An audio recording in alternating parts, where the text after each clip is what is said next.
Imagine making a bowl of soup for your child. You wake up early, hands still stiff from yesterday, and head to the kitchen. You chop the vegetables just the way they used to like. You simmer the broth slowly, patiently. You remember when they were little, how they'd sit at the table, swinging their feet, eyes lighting up when they smelled it. You made this soup 1,000 times over the years, not just with ingredients, but with love. And now they rush past the table, glance at the bowl and say, "I'm not hungry." They don't sit, they don't ask, they don't even notice your effort. They're too busy, too distracted, too distant. And you're left there with a full bowl and an empty heart. What happened? How did love, so full, become this silent emptiness? How does the child you raised, protected, and gave everything for, now treat you like you're invisible? If this feels like your story, I want to tell you something you might need to hear today. It's not because you failed, it's not because you don't matter, but somewhere along the way, you gave everything and forgot to keep something for yourself. You loved so completely, so selflessly that it became expected. And when love becomes routine, it can lose its meaning to those who never had to earn it. But here's the truth that Stoic wisdom offers you. Love doesn't require you to disappear. Respect isn't something that happens automatically. It's something that must be taught by example. And sometimes that teaching begins not with your child, but with you. In this video, we're going to explore one of the most difficult but powerful truths of motherhood. Why a son may stop respecting the very woman who raised him. But this won't be about blame. It will be about awakening. You'll learn how overgiving can create imbalance, how guilt silently steals your voice, and how peace, clarity, and inner strength are choices you can reclaim, right here, right now. Because the real question isn't, how do I get my son to respect me again? The real question is, how do I live in a way that honors my own worth, whether he sees it or not? You've already given years, maybe decades, to raising a family. Now it's time to give something back to yourself. So if you've ever felt overlooked, dismissed, or treated like your love is no longer needed, I invite you to stay, because today something can shift, and it starts with you choosing to stop waiting and start becoming whole. Part 1. Respect doesn't disappear overnight. It fades through silence, unacknowledged sacrifices, and the quiet erosion of boundaries. Respect rarely vanishes in an instant. It's not like a door slammed shut. It slips away quietly, like warmth leaving a room that no one visits anymore. It fades in the silence that follows a sharp tone, in the unanswered messages, in the way your words are cut off mid-sentence as if they no longer carry weight. It disappears slowly, painfully, through the sacrifices you made that were never acknowledged, through the countless times you put their needs first, thinking love meant always saying yes, through the quiet moments when you swallowed your own pain so they wouldn't feel bad. And what once was mutual, what once was respect, becomes routine. Then routine becomes entitlement, and you become invisible. But let's make one thing clear. You didn't lose respect. It was never yours to lose, it was theirs to stop giving.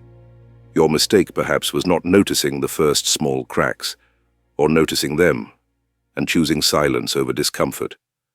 Because discomfort you believed might drive them even further away. So instead, you stayed quiet. You said yes even when your heart screamed no. You gave and gave, until your love no longer felt like a gift, but a duty they assumed would always be there. Here is the Stoic truth.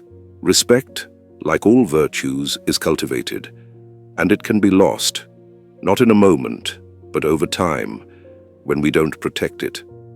Marcus Aurelius once wrote, "You have power over your mind, not outside events. Realize this, and you will find strength."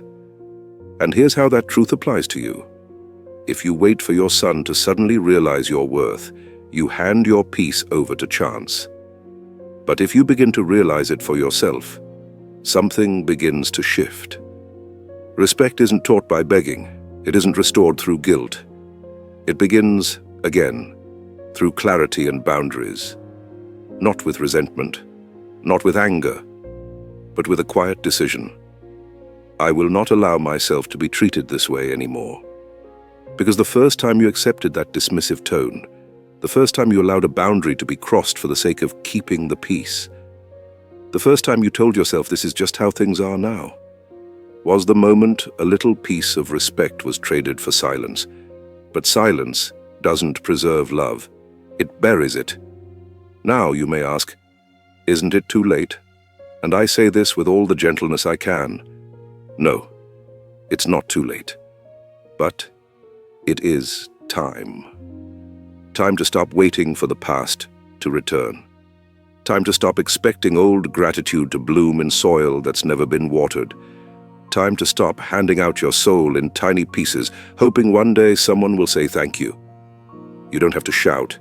You don't have to argue. You just have to remember who you are. A mother's love is not weak, but love without limits becomes invisible. And invisible people are easy to forget. So today, right now, take one step back from the edge of overgiving, take one breath, and tell yourself, I am worthy of respect. Not because of what I've given, but because of who I am. You may not see change immediately.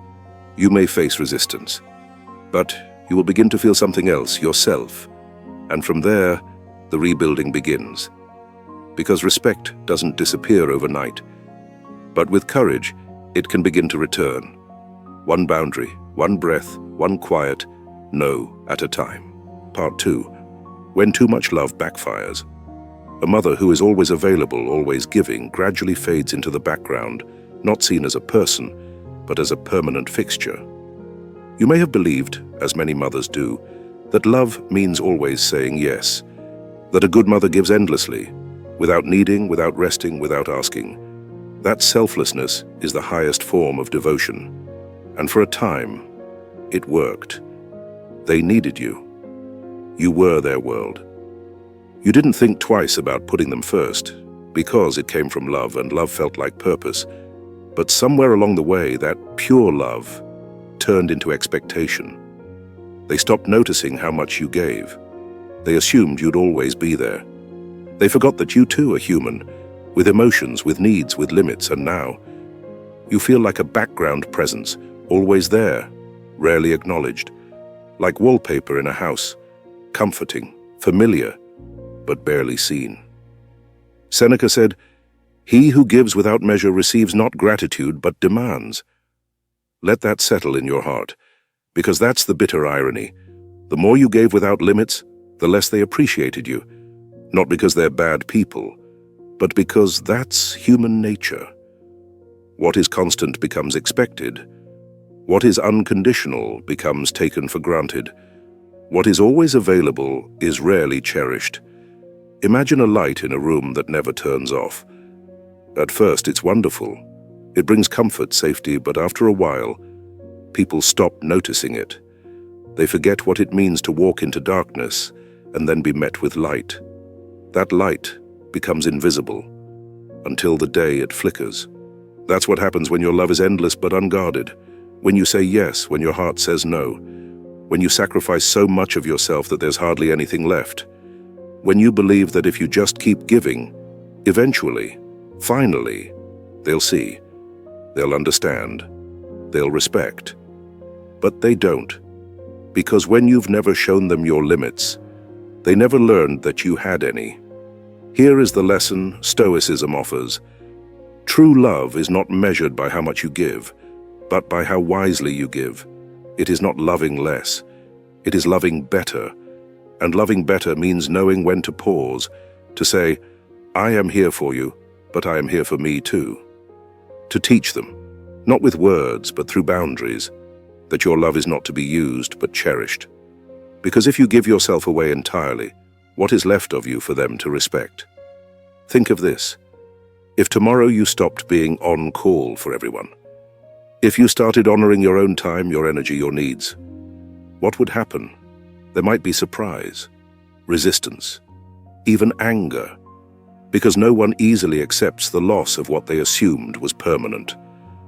But over time, your absence Your new boundaries might be the very thing that helps them see. See the value of your presence. See the strength in your silence.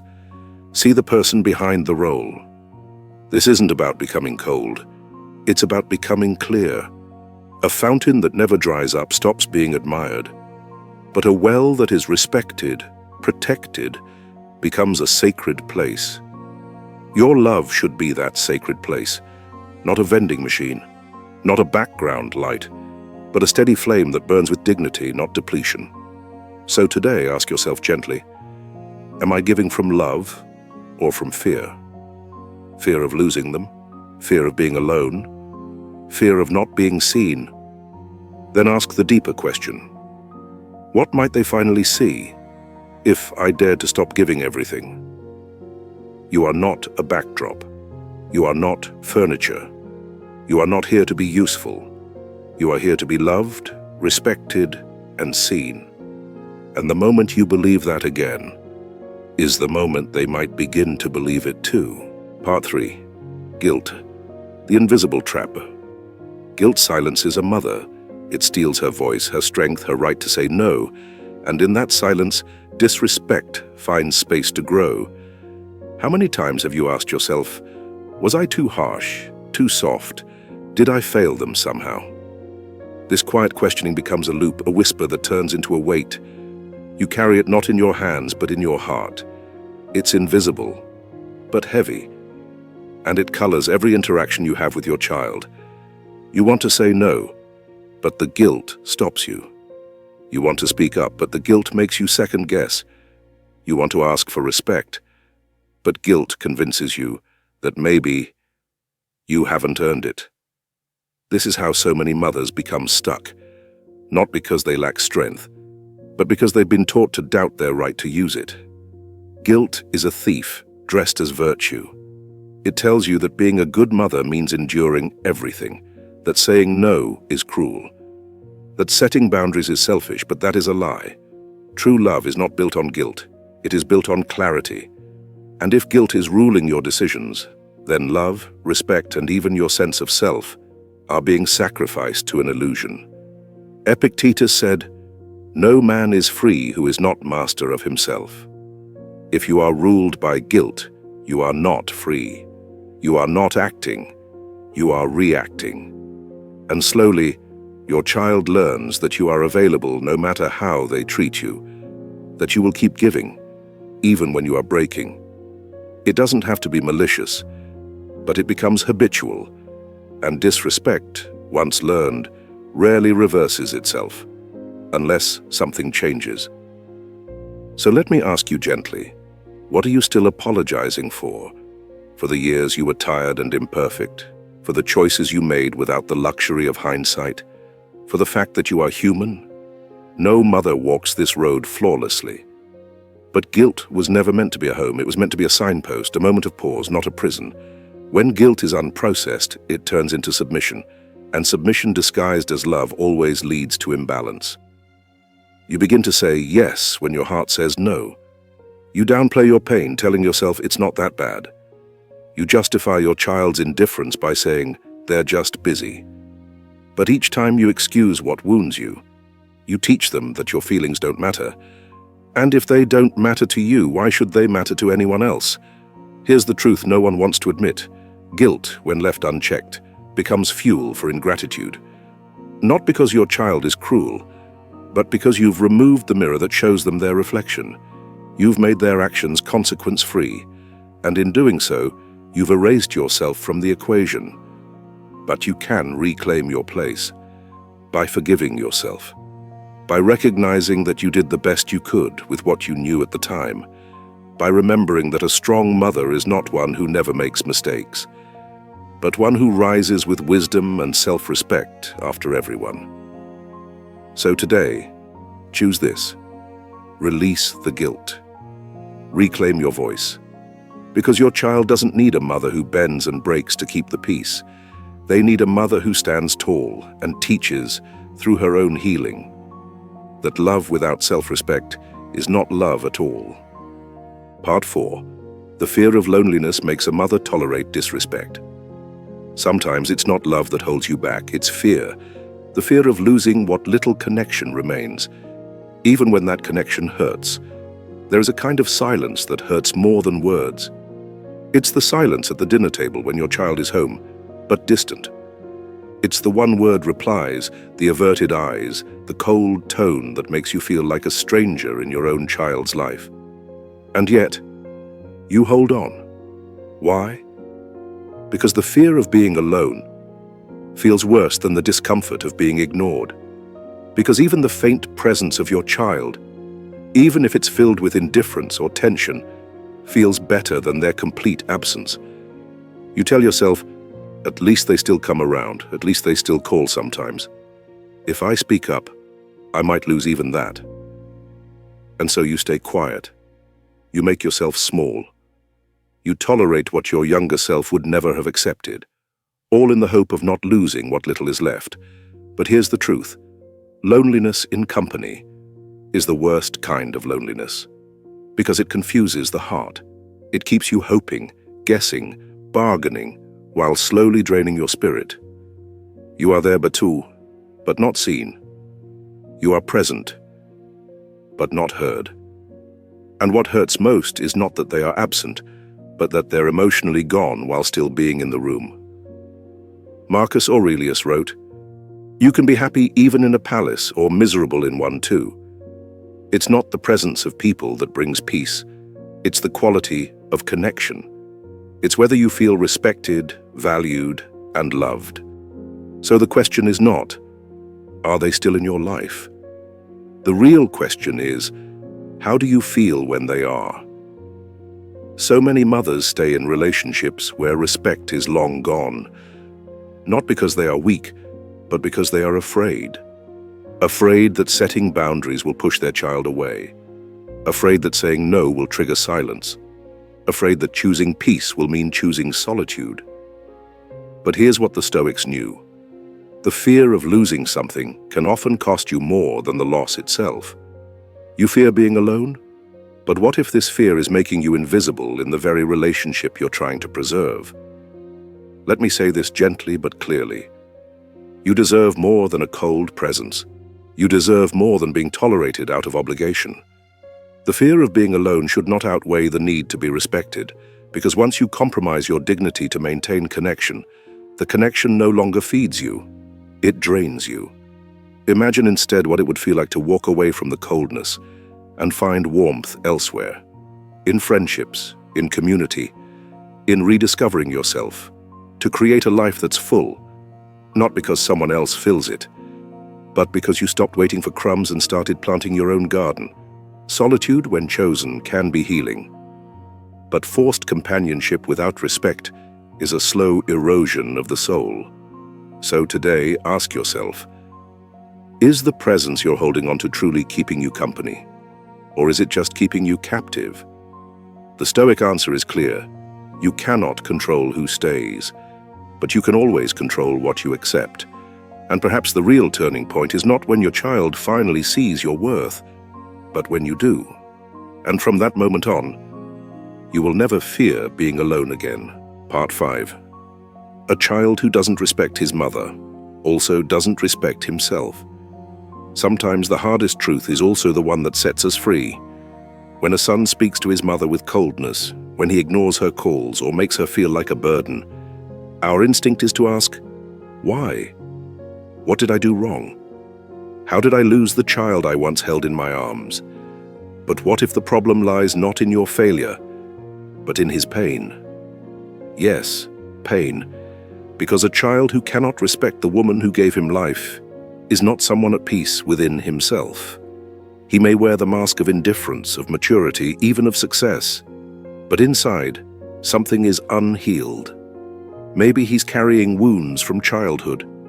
Maybe he misunderstood your decisions. Maybe life has hardened him in ways he hasn't learned to articulate. But rudeness and emotional distance rarely come from strength. They often come from internal chaos, unresolved resentment, or the simple inability to express vulnerability. And here's where a very dangerous trap is waiting for you. The idea that because he is suffering, you must keep suffering too. Number his struggle does not mean you have to lose yourself in it. Compassion, yes. But martyrdom, no. You are not a punching bag for someone else's emotional confusion. You are not the emotional caretaker for an adult who refuses to see you as a full human being.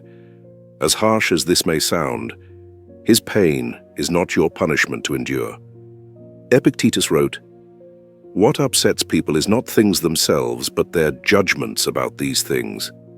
And sometimes, the harshest judgment doesn't come from your child. It comes from you.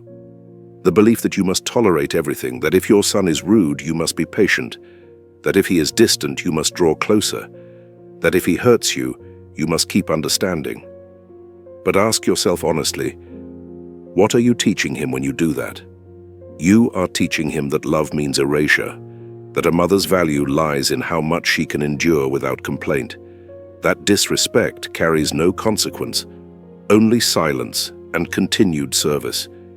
And if that is what he learns, how will he treat others? How will he treat himself? A man who has not learned to respect the first woman who loved him will likely struggle to respect any woman or any relationship. Because true respect, real, grounded, lasting respect, starts at home. And you, mother, were home. That's why the most loving thing you can do for him now is to stop accepting what should never have been acceptable. Not to punish him, not to shame him, but to mirror something he's forgotten, that you matter too. When you say, enough, when you stop making yourself endlessly available, when you look him in the eye and refuse to be diminished, that is not rejection. That is a lesson. You are teaching him, maybe for the first time, that love can be strong and dignified, that compassion has boundaries, and that a mother's heart is vast, but not bottomless. You cannot make him respect you, but you can stop making it so easy for him to forget how. And sometimes, just sometimes, the moment you begin to respect yourself out loud is the moment he begins to see you clearly, not as a servant, not as a background figure, but as a human being, wounded, resilient, and worthy of love and respect. And whether he changes or not, you already have. And that is where the healing begins. Part 6.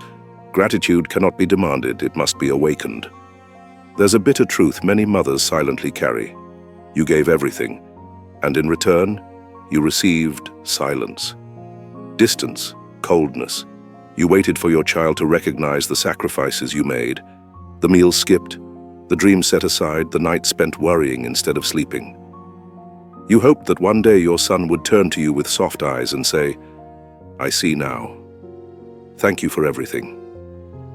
But that day never came, and perhaps it never will.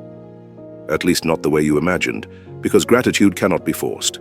It cannot be extracted through guilt, nor demanded through repeated reminders. It must rise from within. And often, it only rises when something is lost. Imagine this: a person who breathes fresh air every day rarely thinks about it, until the air grows thin, until it's taken away. That's how many adult children view their mothers. You were always there, always available, always giving, and in their eyes your love became invisible. Not because they're evil or unloving, but because they never had to notice what was always guaranteed. Seneca warned us long ago. He who gives without measure receives not gratitude but demands. When there are no limits, when there is no cost to disrespect, no space to feel your absence, there is no awakening, no realization of what they've taken for granted, and no reason to change. That's why sometimes the most powerful thing you can do is to take a step back, not as punishment, but as a message, a quiet, dignified message that says, "I am no longer willing to be unseen." Because just like fresh air, your love and presence only become sacred when felt from a distance. It's a hard thing, this pulling back, especially for mothers who have lived their whole lives giving. It feels unnatural, even cruel. But what if this space you create is not rejection, but reflection? What if stepping away is what finally allows your child to step toward understanding? Think of the people you've lost in your life. When did their value become most clear? When their presence was gone, when their voice was no longer there to call, when you were left with the echo of all they once gave. Your child may not appreciate you today, but if you continue giving unconditionally without boundaries, you deny them the one thing that could wake them up: the chance to feel your absence. It's not about abandoning love. It's about no longer giving it away so easily that it loses all weight. Because love that is never respected becomes noise. Love that is never missed becomes background. And love that is never paused is never truly felt. So let go of the need to be thanked. Let go of the constant giving, and instead stand tall in your quiet strength. You cannot force your child to be grateful, but you can teach them the value of what they've been given, not by giving more, but by giving less. Less availability, less compromise, and far more self-respect. That's not cruelty, that's wisdom. And sometimes the best way to awaken gratitude is to stop giving what they no longer see, so that one day they might finally open their eyes. Part 7. Don't spend a lifetime waiting for a change that may never come. Close your eyes for a moment. Now imagine this. You're sitting in the same chair, in the same living room, 10 years from now. The photos on the wall are still there, fading slightly. The phone is still quiet, your child still hasn't called, still hasn't changed, and you're still waiting. Waiting for them to realize all you've done. Waiting for them to come home with open arms and soft words. Waiting for something that deep down you know may never happen. This isn't a punishment from life. It's the result of a story we tell ourselves far too often. If I wait long enough, they'll understand. But time does not heal what is never addressed. Time does not teach those who have nothing to lose. And time, cruel as it can be, does not pause for hope. So let me ask you something, gently but directly.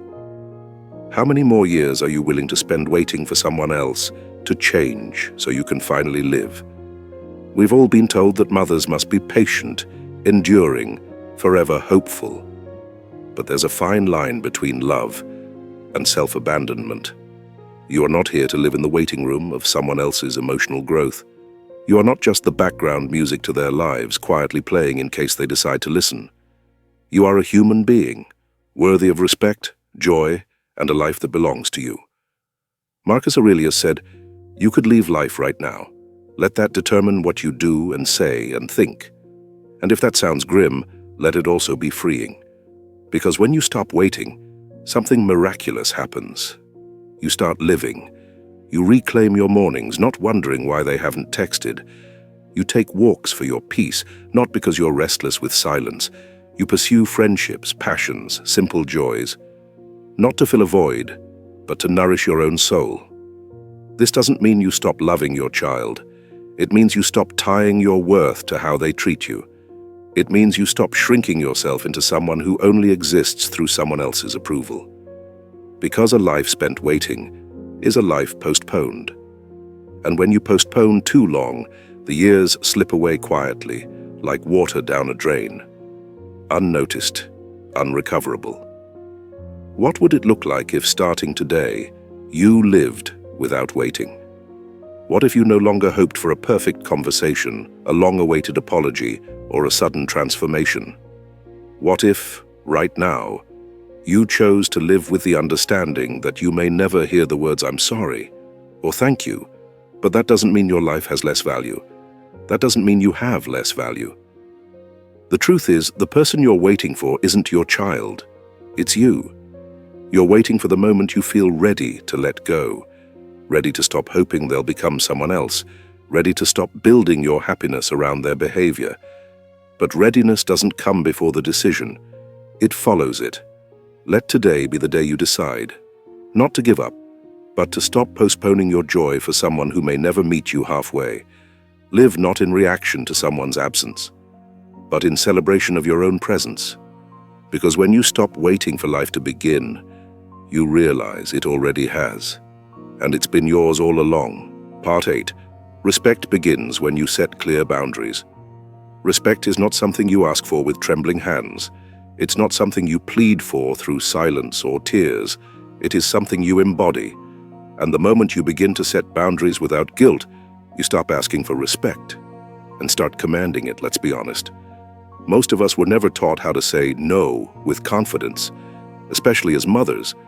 We were taught to be available, generous, selfless, to give without hesitation, to say yes before our own needs even had a chance to speak up.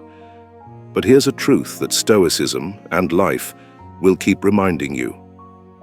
What you tolerate becomes your normal. What you permit in silence becomes your reality. The longer you allow others to treat you without respect, the more invisible your needs become, not just to them, but to yourself. So let's start here with a simple question. When was the last time you said no and didn't feel the need to explain yourself? If that question feels heavy, then we've arrived at the heart of this lesson. Saying no is not an act of rebellion. It's an act of self-definition. It's you drawing a line and saying, this is who I am. This is where I end. This is what I will and will not accept. Seneca once wrote, "He who is brave is free." And few things are braver than a mother deciding to stop being a background character in her own life. It starts with small things, not answering every call that comes with a demand, not canceling your plans every time someone else changes theirs, not forcing a smile when your heart feels disrespected. It's about understanding that your time, your energy, and your peace are sacred. They are not up for negotiation just because someone is family. And here's what happens when you begin to enforce these boundaries. At first, there will be confusion, maybe even pushback. After all, people are used to the version of you who always says yes, who bends, who accommodates. But with time, if you remain firm and kind, they will adjust. Because what you're really teaching them is this: you are not endless. You are not invisible. You are not here to be taken for granted. You are here as a whole person with a life of your own. And that is what earns respect. Not passivity, not endurance, not guilt. Strength. Quiet, consistent, graceful strength. Imagine your child seeing you not as someone they can rely on unconditionally, but as someone they must honor consciously. Because you've shown them how. Because you've shown them that love without boundaries is not love, it's erasure.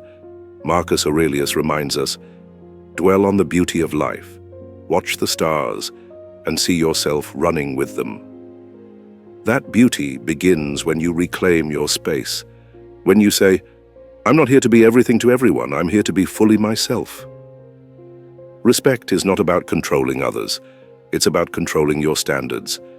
So the next time someone pushes a boundary, pause, breathe, and ask yourself, is this aligned with the person I want to be?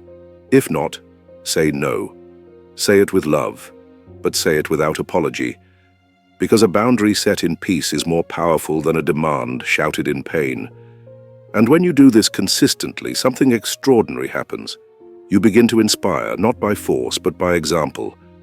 By standing tall, you give others permission to see you differently, to value you, not just as a giver, but as a person of dignity. And in that space, respect is no longer something you beg for. It's something you become. Imagine a mother sitting at her kitchen table, quiet house, cold coffee, phone silent for days. She wonders, did I do something wrong? Why does it feel like I don't matter anymore? If you've ever been there, if those questions have ever echoed in your chest, know this: you're not alone, but more importantly, you're not powerless. Throughout this video, we've journeyed through the hard truths. How respect isn't lost in a day, but in 1,000 small silences. How giving too much without boundaries turns love into obligation.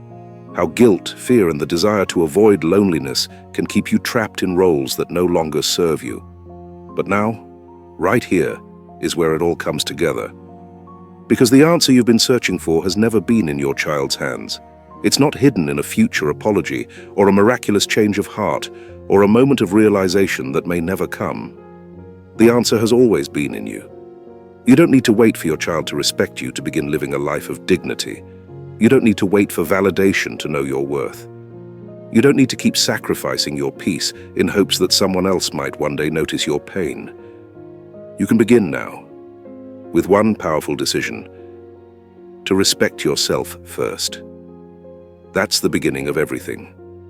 Start by letting go of guilt, the kind that whispers you didn't do enough, or that you're somehow to blame for your child's coldness. Guilt is a thief. It steals your strength, your clarity, and your ability to set boundaries. Then confront your fear, not with anger, but with honesty. Yes, loneliness can be frightening, but staying in relationships where you are invisible, that's not connection. That's quiet despair. Replace fear with intention. Replace guilt with wisdom. Build your days not around waiting for others to treat you differently, but around the things that fill you with meaning. Take a class, join a group, call a friend, travel, create, rest, laugh.